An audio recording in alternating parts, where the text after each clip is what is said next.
starting. We are live. What's up, people? How you doing? Really excited to be here today, actually, because this is our second of the UA webinars that we've been hosting. They come out pretty much every sort of 5 to 6 weeks. I'm really excited to have Sheena on the other side. I'm actually in Malta right now and they're in England, so it's all good. The wonders of technology. And we have the incredible, delightable, delicious Richard Halton. Oh, it's good to be here. Hello. Wherever you are in the world, it's fantastic to join up. Brilliant. Awesome. Thanks for your time, Richard, and thanks for... You're welcome, man. I'm sure we're all going to get a lot of benefit from this. So, as you guys who have registered will know, this is about auditions. The whole idea is that everybody at some point, including people like myself, vocal coaches, or whatever kind of entertainment business you're in, at some point you'll have to, you know, prove yourself through some sort of interview process or audition process. So Richard's basically going to go into what this is like for a performer, whether it's musical theatre or all the way up to opera, and just talking about the best ways for you to prepare yourself adequately and successfully in order to put your best foot forward in an audition. So what I'm going to do is zip up my mouth and hand over to the pros. Sheena, I know you've got some questions there to kick off this whole event, so go for it. Excellent. Hi, Richard. Hey. Josh, are you plugged in? I'm plugged in, as in... Okay, have you got headphones? Because it's all feedbacking. No problem, I'll put my headphones in, yeah. Awesome. So whilst Josh is doing that, Richard, why don't you tell us a little bit about yourself and your journey to date? Sure. So I was quite a late developer when it came to music. I suppose it wasn't until I was in my sort of mid-teens, which I class as quite a late developer, but everybody comes to music at different stages of their life. I sort of realised that I had some sort of voice around 14, 15. My sister was a singer, an opera singer actually, and we had some sort of lessons and stuff. And she said, you know, you got something there. You might want to think about training it. But I wanted to get a degree first, so I went down the academic route first. I did a music degree first, and then when I was in my second year of my degree, I thought, what am I going to do after my third one? I'd quite like to go to music college. So that's what I did. I auditioned for, I auditioned actually, first and foremost, I auditioned for the business. So I went out into the industry, but I didn't get anywhere at all. I auditioned for a few people and they said, you've got something there, but you need to get properly trained. So after my degree, I went and did 3 years postgraduate study at the Guildhall in London, Guildhall School of Music and Drama. And that's when everything sort of came into a much sharper focus, because you need pucker training, you need fantastic training if you're going to go out as a credible artist in that sphere. So that was my path, and that training kind of took care of it all and prepared me in the best way possible for a life in theatre. And it started out in opera, and then crossed over into musical theatre, and I was able to juggle both careers actually for a good while. So that's how it all began, from a teenage up to finishing training and going into the industry. Excellent. Can you tell us a bit about being the Phantom and what that was like? Well, that kind of came along by accident in a way, because I was sort of happy doing the opera stuff, and then I started a family. We started a family, and you know, with the opera world, you're sort of forced to go away. You have to go spend long periods of time abroad, or you know, down the country touring. So you're touring a lot. And I just fancied a bit of time sleeping in my own bed and being around my son, who's now 20, and that's when I auditioned for that show. and originally did a smaller part in it, and then did 18 months or so, and then doing that smaller part, and then went into doing the title role, the main part, which was just the same, I have to say, just the same as any other role I've ever done. I've done over sort of 50 roles, but it's a very special part. But the process was exactly the same. You know, it was a heck of a challenge, dramatically, in the same way that a lot of the major operatic roles are. You know, so it's constructed Phantom of the Opera. You assume that it would be similar. So yeah, no different, except the only difference is you're doing it every night and twice a week. So that brings into play all sorts of implications for your stamina, your vocal stamina, and mentally, you know, how you prepare for that and how you go on stage every night and focus. Whereas in opera, you might do 3 performances a week, sometimes 2, sometimes 1. So that's a different mindset, doing 8 shows a week, which we will talk about, I'm sure. Definitely, definitely. So you're teaching now, and that's where you're focused. And we've been so fortunate to have you at UA as well. And, you know, the whole purpose of this webinar is to talk about auditions, the process, the things to think about, to do and not to do. So I'm going to get right into the thick of it. And, you know, I guess before we get into kind of auditioning and being in front of a panel or whoever it might be, how does one go about finding out about auditions in the first place? Well, we're talking about the industry, we're talking about professional work. There are different avenues. So the first one is obviously if you've got an agent. Right. So when you've got an agent, what happens is that the casting directors will publish breakdowns of casting shows. They'll send those out to agents, usually agents they've worked with before, or agents they know have a good list of great artists, because they don't have a huge amount of, you know, some shows cast the net wide. You know, if it's a new show, if they're doing something like Dreamgirls or whatever, they would really cast it wide. Hamilton, that's coming in next year, they've been doing open calls for it because they want to tap into who, you know, who's out on the street, so to speak, rather than from necessarily a formal training. They're casting wide, so they do cattle call auditions, they call it, open calls. But most of the time, an agent would send out breakdowns to the casting director would send out breakdowns to agents. Then the agents would look at who's on their list to suit those breakdowns. So it might be male, such and such a height, such and such a weight, such and such a range, a look, and then they would say, I've got so and so and so and so, and then they would sort out a private audition. They're called private auditions, and that's the norm. That's the norm. For those other shows, those cattle calls, you would pick word up on the street. You know, you would look at the publications, stage, you know, you've got so many different sources now, social media, newspapers, all sorts of different influences whereby you can hear, oh, there's an audition for Hamilton next week, I'm going to go to it. And then you just, not gate crash it, you're actually legitimately entitled to go and queue around the block, and then you get to the front of the queue and you sign up and you go in and do your bit, and that's it. And if you get recalled, great, fantastic. So those are the two avenues, the two main avenues I would say professionally. Obviously for drama school and other forms of auditions, most of the time you write in and you get an audition straight away, or you get one sent back to you. When I auditioned for Phantom, it was a weird one because a friend of ours was working in stage management in the theatre. So she was backstage and she'd heard, I would have a conversation that I was interested in going into London rather than going all over the place.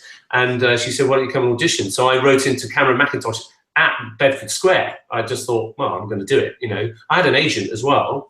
So I wrote in and they wrote back and said, come in on such and such a date at such and such a time. And that was it.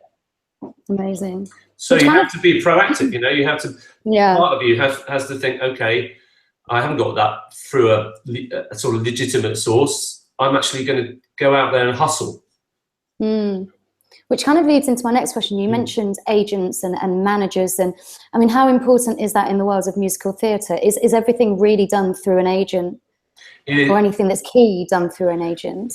Yeah, it is really. It is. Yeah. I mean, most 90%, I would say, of artists are represented.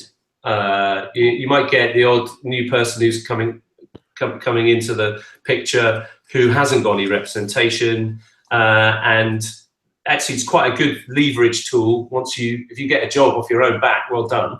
You can then approach an agent and say, look, I've got this offered to me, can you negotiate it for me? Which is fantastic. And the agent will say, 10, 12, 15% commission. Yeah, let's unless their books are full, in which case they would say no thanks. But most of the time, yeah, you've got to have an agent and somebody who is a good agent as well. That's a whole different minefield, because literally anybody can set themselves up as an agency. But when you're looking to audition for an agent or to get in touch with an agent, you've got to go and look at their list on their website. See what sort of actors are on their books, and make sure that there aren't too many like you. Right, yeah, it's interesting. Because if there are too many like you, you'll be probably at the bottom of that list. And auditions are quite difficult to come by sometimes, because they have the casting director has the full gamut of actors out there, and there's some scary stats and scary bits of information when it comes to how they whittle down. Richard? Can you hear me, darling? Still there. I'm all right. Yeah. So yeah, it's important that you don't go into an agency with 100 boys like you or 50 girls like you, who look and sound just like you. Right. Guys, so the people listening into this webinar, or watching it, should I say, something to really make note of, and I guess that is to do your due diligence and to research people, and not just to take things at face value, because I guess in this industry, you're going to get everyone thinking, or a lot of people thinking, that they can do it, and they may not necessarily be the right person for you. So the world of the internet is amazing, and just get online and check them out and speak to people, because the chances are, anyone who's worth their weight in gold, I guess, and in this industry, people will know of them, may have dealt with them in the past as well.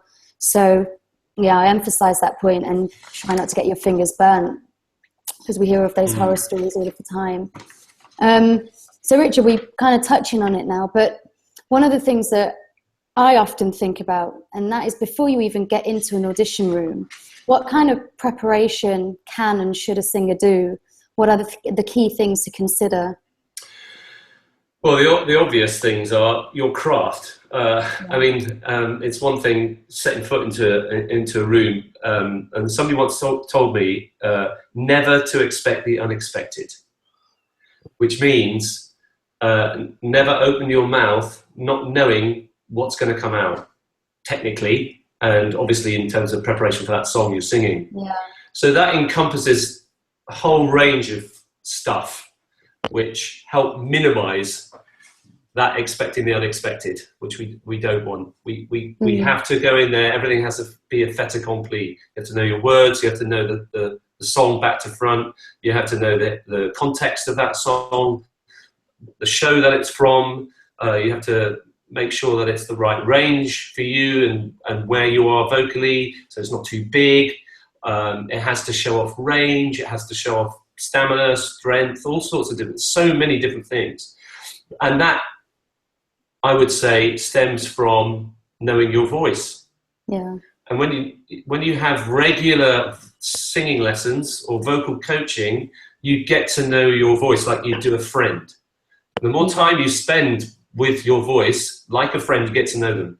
You get to know what they can do. You get to know what they can't do. You get to know how loyal they are to you. So regular singing lessons. Obviously, during those lessons, you will work on repertoire with your teacher or your coach.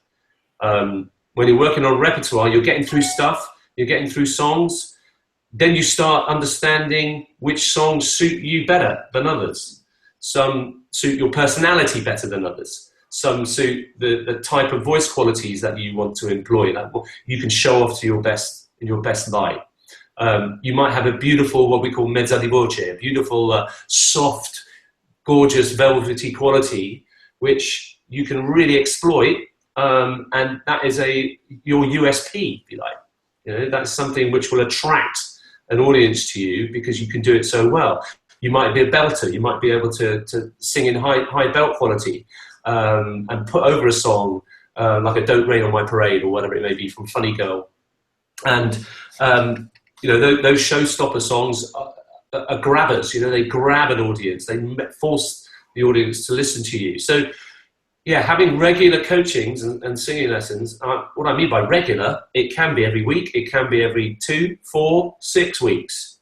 But don't think that you can step into an audition room with hardly any experience learning that or performing that song and expect it to be 100% every time, because it doesn't work like that. You know, like I taught a guy a few weeks ago who hadn't had a singing lesson for 4 years, and he's a professional, supposedly. Right. So you've got to think of yourself as vocal athletes. We've heard that before.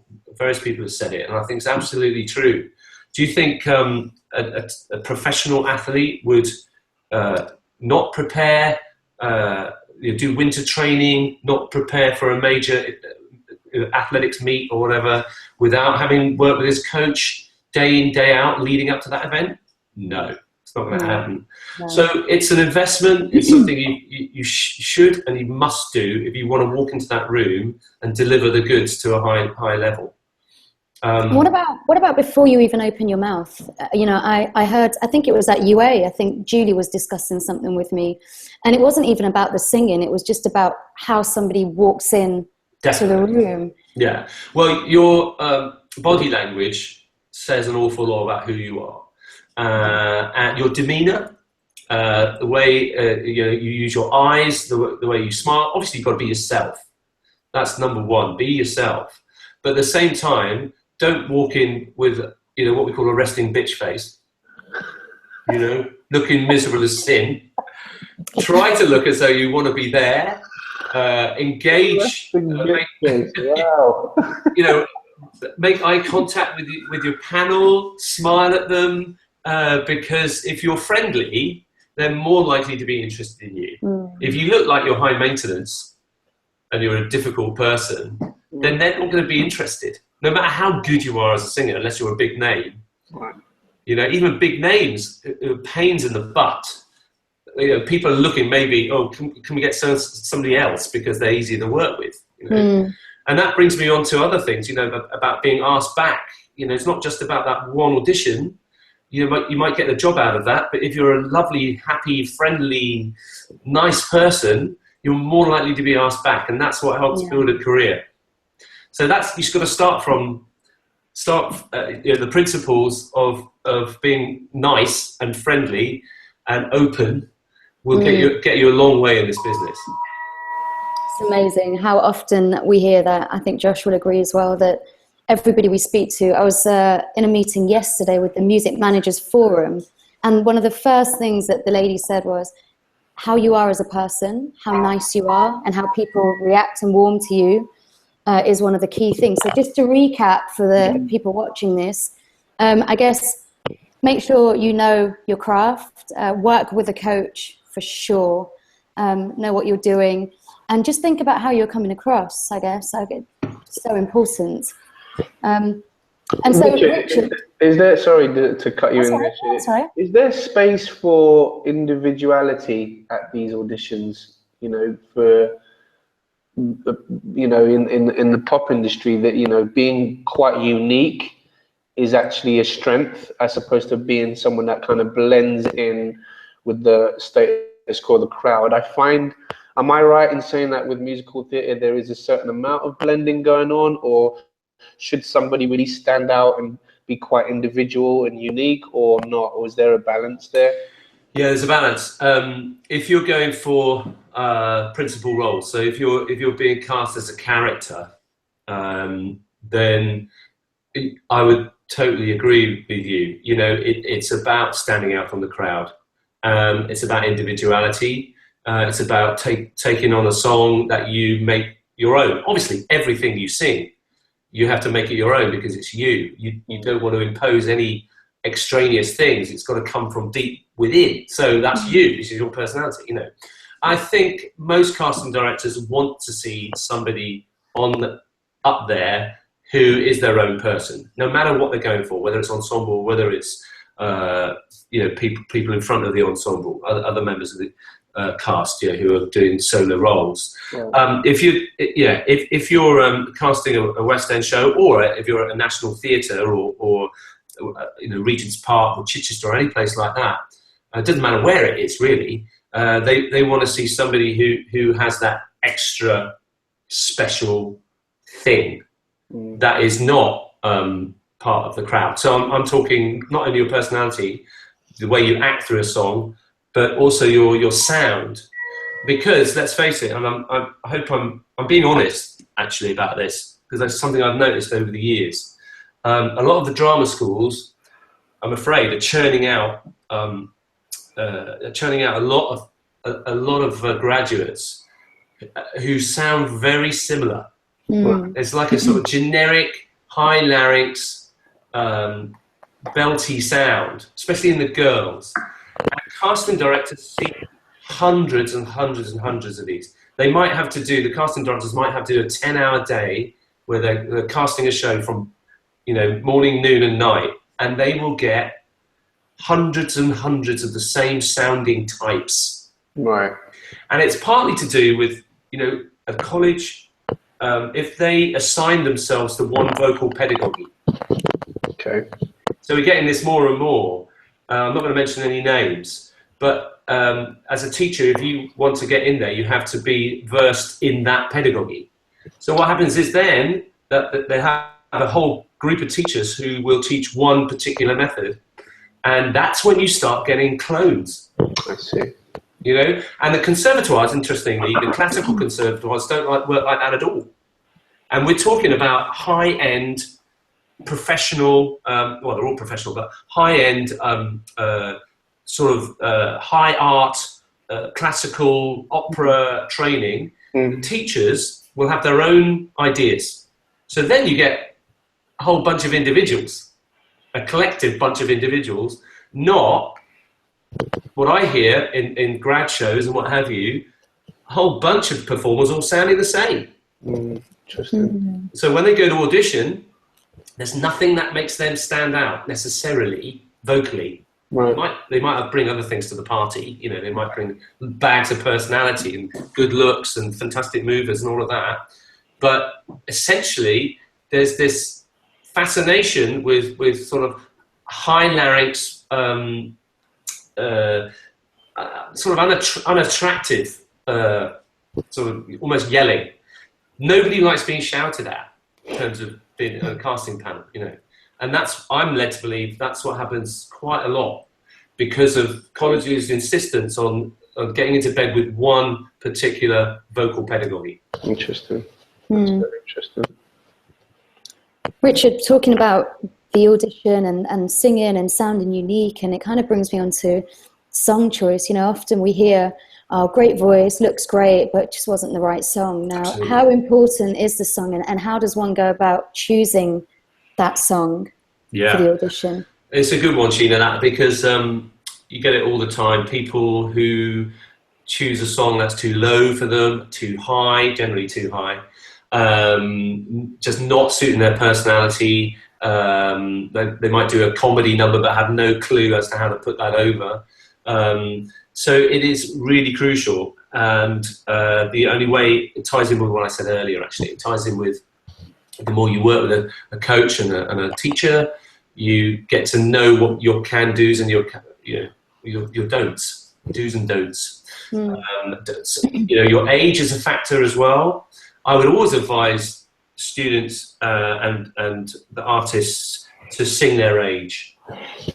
So if they're 15, don't attempt something which is, unless you've got the vocal guns for it, don't try doing Jesus Christ Superstar. because chances are you just won't have the vocal mechanism to stand up to the job.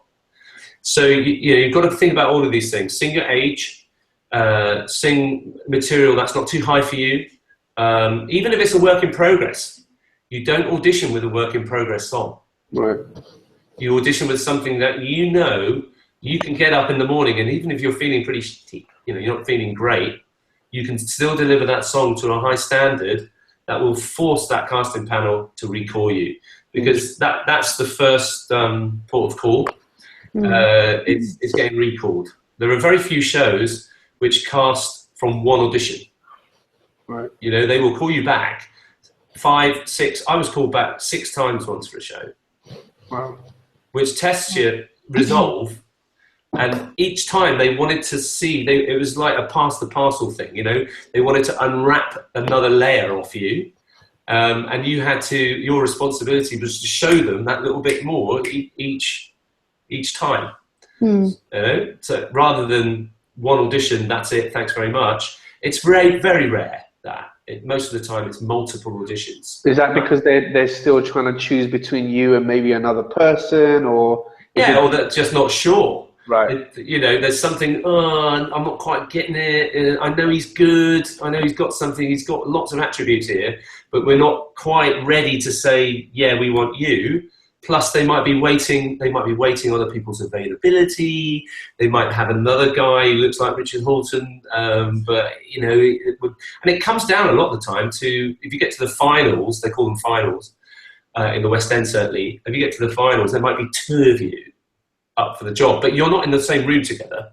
They're weighing it up, and then they will go down on one side. They'll say, "We want Richard." Okay, call his agent. Let's get him. I mean, I taught a girl a few years ago who was up for a show, and she did 8 auditions. Wow. And then she was told she was too old. Having done 8 auditions. And during those auditions, you're expected to memorize songs. They give you, the recalls, they give you bits and bobs of your part, and you have to go away and you have to learn them. And so that takes time and money, because you have to coach it, work it with the singing teacher. And then there's no guarantee after that. Wow. Richard, would an auditionee take in their own accompanist, or would there be somebody in the room? And good, things like question. sheet music as well. I guess that all comes down to the preparation beforehand. Yeah, so good question, Sheena. It depends what sphere you're in. In my experience, in the West End and plays, so musicals and plays, there's an official pianist. Right. So that calls for quite a lot of specialist knowledge about how to work with a pianist, how to deal with them, and how you present your song to them so it's in the clearest possible format.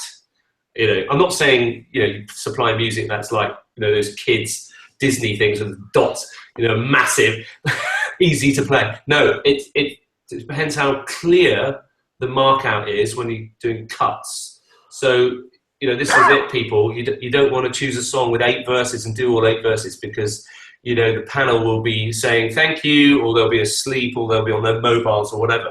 It's got to be succinct. It's got to be to the point. Verse, chorus, bridge, and done. 2 minutes possibly.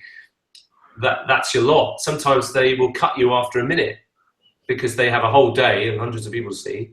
So working with a pianist is really crucial. You've got to be able to go up to that pianist, having introduced yourself, you go up to the pianist and you say, I'm doing this song, here are the cuts, and they're clearly marked. A lot of people like to, those highlighter pens, do big asterisks where it's stopping and where it's starting again. So it's really clear, because the pianist is doing it all the sight reading. I mean, they might know the song, but if you're doing a song that's not well known, we'll come on to this in a second, the cuts have got to be crystal clear so that they can then smoothly go from one to another. Music has to be taped. I would say tape it. Don't put it in one of those presentation booklet things, because the thing might not stand up on the music stand and fall off, or the pages might get stuck together, or something awful might happen. So we just don't want that happening when you're auditioning. You've got one shot, as Hamilton will say. I got one shot to make my point, to put myself out there, to show pitch my wares, so to speak, you know. So it's really interesting. It's very, very important working with a pianist. So also, sorry, I'm prattling on, but if I've got so much information to tell you guys. But great. If you've got a song with cuts, you'll have to go through a tempo as well. So the best way of doing that, people, is to sing very quietly the opening of the song, and then if there are any tempo changes, so you'll go through the piece, and then you will you'll come to the next section, which might be slower or maybe faster, and you just very quickly go over that tempo as well, and then back to the original tempo if that happens. So it all happens in about 30 seconds. This try to keep it as quick as possible, because they haven't got a lot of time. So it has to be done very professionally and quickly, like you know what you're on, you know what you're doing, you know, and the pianist appreciates it big time. They're going to play for you better.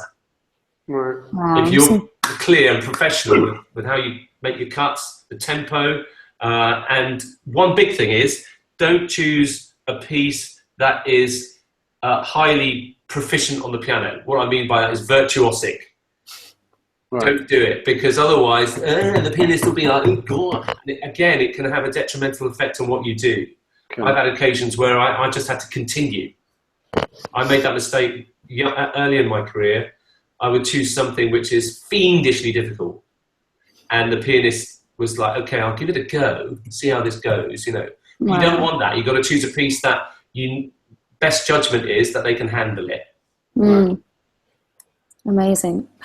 Richard, we're coming to the last 2 or 3 questions. So guys listening in and watching us, if you have any questions for Richard, maybe something we haven't covered, then make sure you put it in the chat box.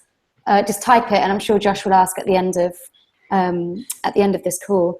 But Richard, one of the things that there is no shortage of, whether it's, you know, the pop industry, whether it's musical theatre, whatever it may be, there's not a shortage of rejection. And at some point, everybody will have to deal with rejection. What's your take on this, and also your advice on how to handle rejection? I expect it's probably more brutal in the musical theatre world. But yeah, I'll hand over to you. What's your advice on that? Well, I think you've got to be philosophical about it. You know, people can suffer rejection, and you will develop a rhino hide, no question about it. I guess it depends how what your threshold is, how much you can take, how determined you are to succeed, to see it through. And this is all coupled with hard work, because generally, in my experience, those people who work the hardest make their own luck, and they will get some reward at the end of the day. For those people who have some sort of sense of entitlement, who think, I don't need to work with a coach, I don't need to practice my vocals every day, I don't need to do scales and straw therapy or whatever, they're the ones who actually are the most sort of resentful of the fact that they get rejected, interestingly. And so I find everyone at some point will suffer some kind of rejection. It's the nature of the business. Yeah. When you hear stories of casting directors who are inundated, they put a casting breakdown out, and they will get 200 CVs, say for Panto. Okay, so let's talk about Panto. So they might get hundreds and hundreds of CVs for 12 jobs. And this goes for plays as well, or smaller musicals. They have to do this whittling down process, whereby they will only accept CVs or work with agents that they know that the people on their books are of a certain standard. So that'll cut out, I don't know, 15 or 20 CVs. And then the director will have a say. So the director will say, I only want CVs from people who I've worked with before, or I've heard from other people are great and are brilliant to work with, fun, talented, creative, hardworking, all of that. So that will whittle out another layer of CVs. Do you know what? Then it can come down to, okay, the director's had his say, the casting people have said only with agents, we'll only go with agents who we know. Then it could come down to every third CV they will throw out. Totally random process. But if you're in that third, if you're that third CV, you're out. You're on the floor. Now that is nothing personal. Yeah. That's just the way it crumbles. You know, you just got to go with it. So that's why you kind of got to develop this whatever kind of attitude. I will keep going. I will, because I'm passionate about it. I love it too much. I can't do anything else. I don't want to do anything else. You've got to have a completely sort of singular mind about succeeding, about getting there, getting a job. You know, and coupled with your work ethic and your, you know, your talent and all of that stuff, there's absolutely no reason why you won't work. No reason. If you've got the right attitude and you're determined enough to succeed. Yeah, great advice there. You know, don't take it personally. I think that in this industry, it's inevitable that you'll be rejected at some point, and it may not even be anything to do with your talent or your delivery. It's just not what they're looking for. And I think really hold on to that. Can I ask a question, just following on that topic? How can you help not just children, but the parents of children deal with, you know, rejection as well? Because that's a huge thing for someone, you know, young enough going in for one of the young roles in Lion King or Matilda or whatever. How do we help kids with that? Because they put their hopes or set their hopes so high, you know, and if mum's always telling them that they're the best thing since sliced bread, you know, like how can we help kids face the realities of that? Really good question. And I teach a few younger people like in exactly that same thing. When you get parents who are sort of living vicariously through their children, it's quite tricky. The parents have to take responsibility and know the industry and have to have a relationship with whoever's casting and who's responsible for casting younger people. They have to take a bit of a back seat. They have to trust, they have to let go and know that the casting people, the final say, they know what they're doing. I mean, I teach a young lady who is always in the frame for Matilda and lately for School of Rock and things like that. And her parents are brilliant, actually, because they weren't brought up in the industry. They don't know, but they're prepared to give way and defer to people who know what they're talking about. Right. And they realise that it could be a height issue. It could be how well that their daughter or son blends in with the other members of who they've cast. You know, there are so many factors involved. It's not just we thought she was awful, therefore we're not going to cast her. It's not simple as that. There are so many different influences, but the parents have to back off. I was in that situation with my son once, I think, when he went for a whole day of auditions for Oliver and then was told he was too tall. Well, you know, great, fantastic. Thanks for letting us know that. It would have been better had you actually told us that at the beginning of the process, not after waiting there 12 hours, isn't it? So things like this happen, but you just have to take it on board, and it's part of the business, you know.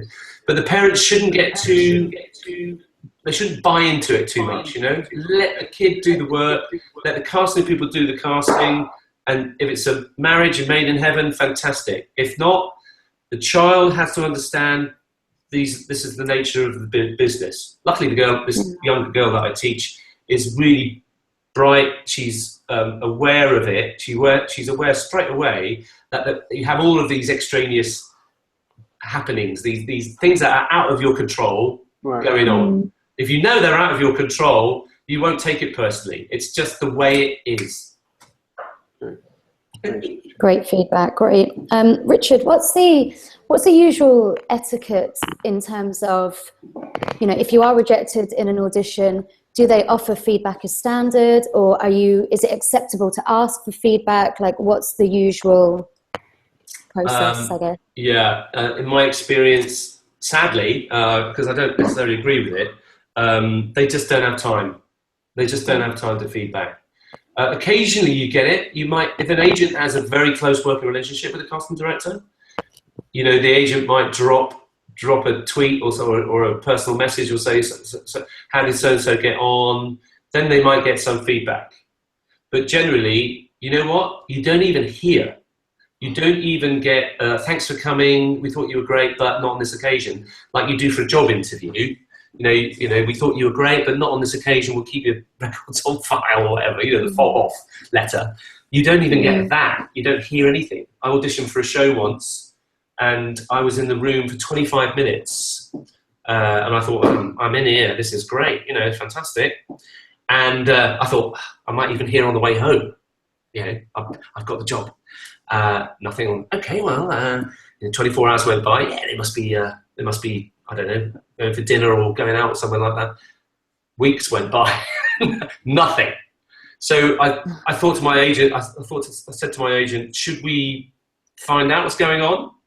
And then I thought, no, it's pretty clear and obvious what's going on. You know, you ain't got the job. And you have to be fairly philosophical and magnanimous and just move on to the next thing. Just keep working, keep going. You're like a juggernaut. Yeah, a machine. A machine. So guys, that kind of brings me to the end of my questions, and just some key advice there. Know what you're doing, rehearse it, work with somebody, and make it as easy as you can for somebody accompanying you in that audition, i.e. having your sheet music and having the cuts ready. There was just some great advice. And if you are rejected at the end of the day, then to not take it personally and just to keep going. Because, you know, anyone that knows me on this call knows that I'm a bit of a philosopher. And I like to think that things happen when they're meant to and at the right time. So just keep going and it will happen. I'm going to hand over, actually, before I do hand over to Josh, if you found, and I'm sure you have found what Richard said useful, and just really inspiring, then Richard and Julie are actually doing a workshop with us on November the 13th here in London, and I'll be sure to send some information out about that. But it's just the opportunity to work with them and then have a bit more one-to-one time. So make sure you keep the date free. But for now, let me hand over to Josh, and I think he's going to take some of your questions. Absolutely. And ask Richard. Thank you, Sheena. Thanks, Richard. Thank you. If you guys look in the right-hand side, you'll see chat box and things like that, and some tabs. The offers tab has been loaded, and you can see an offer that we have for you guys who have attended this webinar to have a 10% off on that workshop on the 13th. So if you bring a friend, you get that discount. So look into that. And thanks for all those that have filled out the poll. What specific topics would you like us to cover during a webinar? We've got the art of harmonies and vocal arrangements winning that poll right now. So I think we'll be definitely plugging that one at the end of this webinar. So let me move on to the chat box here and read some of these questions. So Richard, we have Pauline that says, thank you for all these amazing advices. Several questions. How long the song should be, one. How famous or not famous should it be? Good questions. Thank you, Pauline. Okay, short and sweet, really. I think given the fact that a panel casting or auditioning for you know, a drama school, whatever it may be, will see so many people, and they'll have a conveyor belt of folks going in and going out, going and going out. So my advice is to keep it to about 2 minutes. Now, if you're really burning to sing a song that you know is about 4 minutes long or 3.5 minutes long, it's inevitable that you're going to have to make a cut. So that's when you work with your teacher or your vocal coach and you find the most appropriate cut. For example, a lot of songs start with 2 verses before they get to a chorus. You cut the second verse. As long as the storytelling is not adversely affected by the cut, then you can go seamlessly from verse into a chorus, then maybe a bridge, and then a final chorus done. So that's my advice, is to keep it short and sweet. Don't go on rambling 5-minute songs because they won't be interested. They'll switch off. You know. What was the other thing? How famous it should be? Good question. Avoid anything that is overdone. Now, that's a moot point. What is overdone? What constitutes overdone? Well, you just know, if you keep your ear to the ground, you know that if you're a female who's going to an audition to sing On My Own from Les Miserables, chances are the panel will say, have you got anything else? And there are a lot of other songs like that. Quite a few sort of, dare I say it, I think he's lovely and he's a wonderful man, Andrew Lloyd Webber stuff.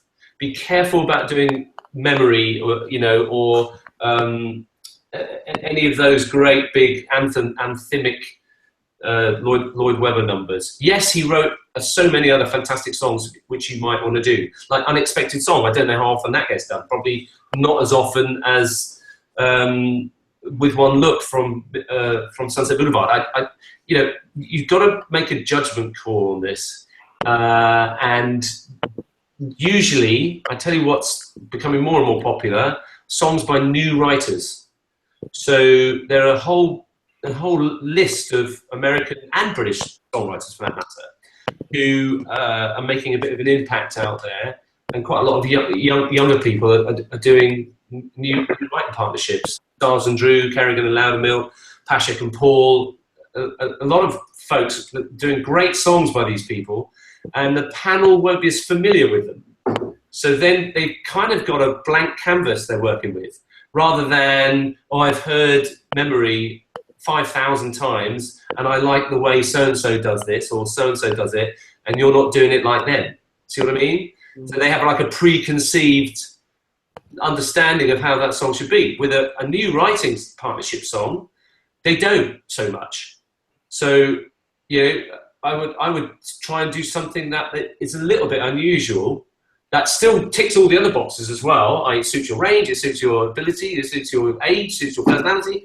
All those things have to be ticked as well, but something that's fresh. I think that's great. Although, having said that, I was talking to the musical supervisor of Wicked, this is about 5 years ago, and he told me that no matter how many times I hear Lost in the Wilderness, sung by a guy, it's a great song at the end of the day. And if you nail that song with its, you know, there's a melisma that goes up to a top D flat or C or something, whatever. Right. If you nail that song as better than the guy who did it before you, then that's valid. Do it. Right. It's just when the song doesn't do much and it's a pot boiler that people have heard 1,000 times, don't do it. Great. Okay? Advice. Great advice. Thank you. Thanks, Pauline. Next one. From Karen. Brilliant, Richard. Can you talk about connection to the text in MT and this crossover with expression of emotion in more contemporary pop songs, which exactly may be for another webinar, getting carried away. It's excellent, but we also audition in pop music too. Yeah, sure. Well, look, connection to text, let me just decline that. Connection to text is vital. It is an absolute prerequisite, because you are in the business of storytelling. You're in the business of creating a world for other people to experience what you're going through. And that's what draws them into what you do, and connects you with your audience. So you are that conduit, you are that kind of medium between the composer lyricist, and the audience. And so it's incumbent on you, and it's your duty to be faithful to their vision of what the character is experiencing at that moment, and to convey that through your body. You are like a medium, you know, and the audience will either believe it, buy into it, get transported, taken away to a whole different place, and that's why all theatres are full a lot of the time, because people want to go for that experience. And that's why casting directors want the best people capable of doing that job. So you have to do this in an audition situation. It's like a microcosm of a role, or, you know, of an evening. You don't have that luxury. You've got to do it in a 2-minute song. And that's why the acting choices you make have to be absolutely crystal clear. So every phrase you sing has to be, I've got a take on this. I've got an approach for this. It's not vague. It's not generalized, generic. It's absolutely to the point as to how you're feeling about what you're saying at that given moment in that song. The more you can connect to that, and you connect to every word you say, then you're going to be able to communicate to that panel your world. You're going to be able to share your world with them. You see?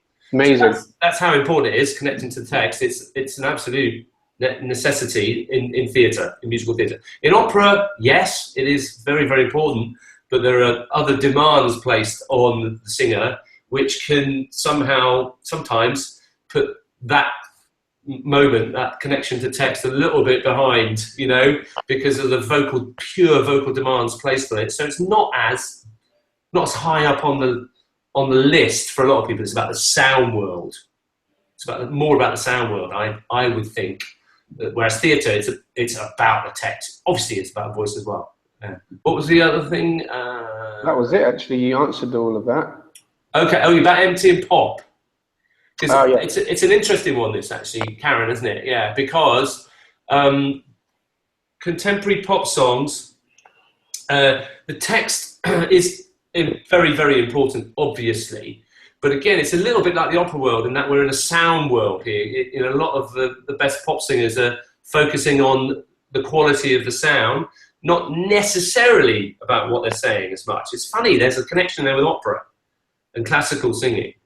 But a lot of the time, maybe I'm getting old, but a lot of the time I can't hear the words of a lot of pop singers, rock singers. So clearly it's not as important. Not as important.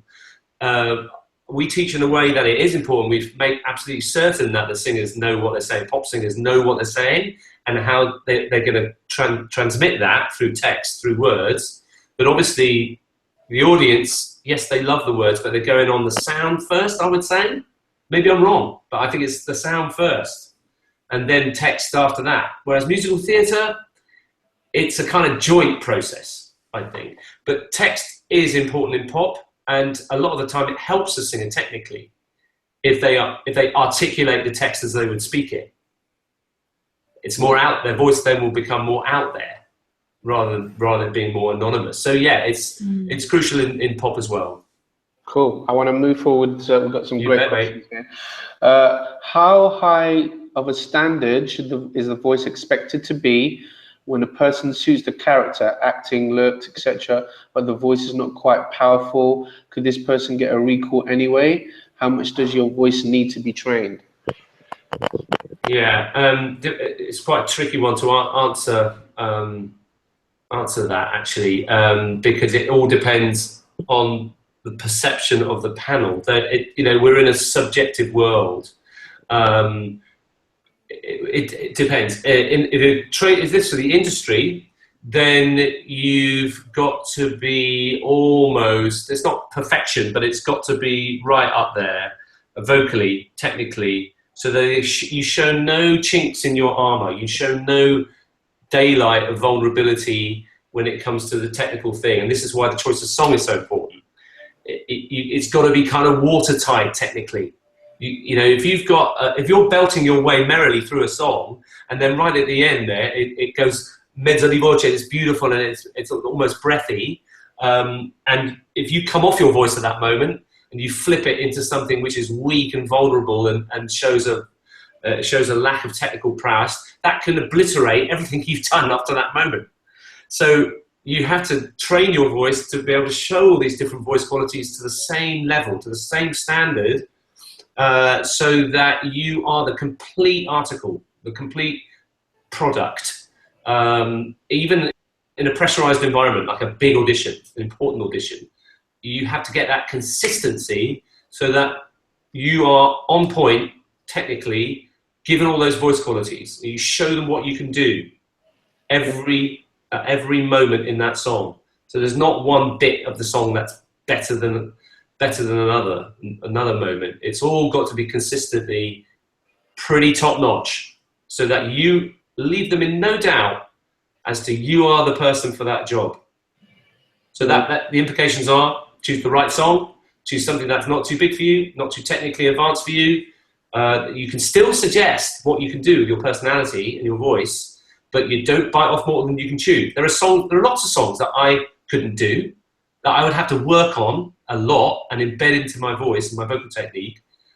But thankfully, there are an awful lot of songs that I can do to a good standard that you can trot out, you know? And your song file is really important, Pauline, here, because you don't want to have anything in your song file that shows your vocal insecurities or vulnerabilities, of which we all have. You know, nobody's absolutely perfect. There's going to be a song out there that even the most technically proficient person might not be able to get around unless they bed it into their voice. You know, so think about your song file when you go to an audition.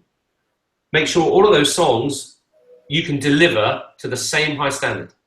Don't have one in the back that this is work in progress, because it's going to be, you know, 9 times out of 10, the pianist will say, oh, there's one song at the back here. Let's have a look. Can we have a listen to this? Hey, that's a good idea. And you're standing there going, oh, God, I wish that wasn't in my song file. You know? So don't put anything in there that you can't sing. And what about gender? Can a girl sing a song written for a man with changing the key? It's from Falling Again.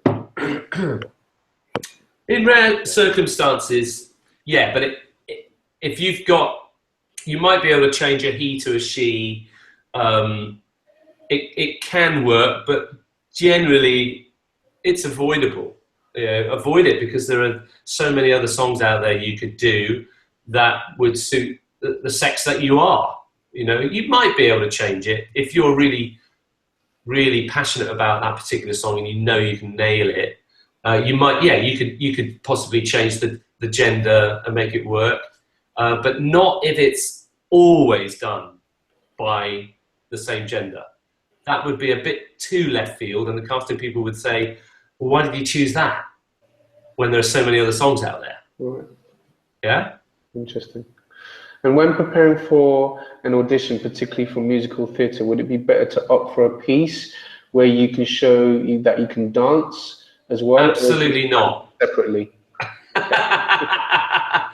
Because they have separate dance calls for that. Right. So with a singing part of an audition, obviously you've got to have the triple threat. So some shows would do a dance call first. If it's a particularly choreographic show, then they would do a dance call. Like sometimes Wicked is done, you know, dance call first and then singing after that. So if it's a heavily dance show, then yeah, you would show that you can dance, because you'd be in a group of dancers, or you'd be in a group of movers. I did an audition once where I was in the oldies. Lovely. So you put in your specific, you know, your group. So then the singing is the singing, and that's where you show that you sing, and you don't move around. Do not move around. Obviously, you can move your arms and you can move your torso, but you don't want to be cavorting around the stage in a singing audition, because that's not what it's for. Is that it? Yeah, that's that question. Yeah, that's it. That. And I think we've actually covered all the questions there, actually. Incredible. Yeah, wow, yeah. Lovely. Really informative there, Richard. Great. I mean, you know, the whole audition process is, there's so much more you could cover, isn't there? Like, just tons of stuff that, you know, you can't cover in one webinar. So I'd highly advise, for those of you that are interested in this workshop that Richard and Julie are doing on the 13th of November, highly recommend that you log into Eventbrite. Sheena, do you have a link there at all that you can throw in? Yeah, do you want me to post it here? Yeah, post it in the chat box. And yeah, get your butts down to that session. It's going to be great. It's limited spaces. I think there's only 25 spaces available. So there's the link there. Thanks, Sheena. And yeah, Richard's going to go into so much more depth with Julie, the dynamic duo, as we call them. And it's just stuff that's just really life-changing and just empowers you to be a better artist, better performer, better professional. So basically, Richard, thank you so much for your time. We're coming to the end of our session. You're so welcome. And honestly, I could go on for hours. I know, you could. I could sit here listening to you for hours. So it looks like the next webinar is on the 15th of November. And according to the poll here, we're going to be going for the art of harmonies and vocal arrangements, guys. So what I will do real quick before you all go is give you this link here, because a friend of mine is part of a band called Accent, and they are really, really interesting. So he's going to be coming on on the 15th and talking about the art of vocal arranging and harmonies. He's actually part of an a cappella group that was formed on YouTube, have a really, really incredible following. They started off on YouTube and now they go around the world performing in different countries. So really, really interesting to have my buddy James Rose there on the 15th. So tune into that. We'll obviously give you all the details. This webinar is going to be on a replay real soon. So if you've missed it, don't worry, you can still catch it. Thank you so much, Richard, for your time and for your incredible advice. Like I said, I could sit here and listen to you all day long at your feet. Cheers, man. Cheers, man. It's Thank great you. to see you and lovely to see you, Sheena. You too, Richard. Take care. I'll see you soon. Thanks, Bye-bye. everyone. Thanks for tuning in and take care. God bless. Bye. Bye-bye.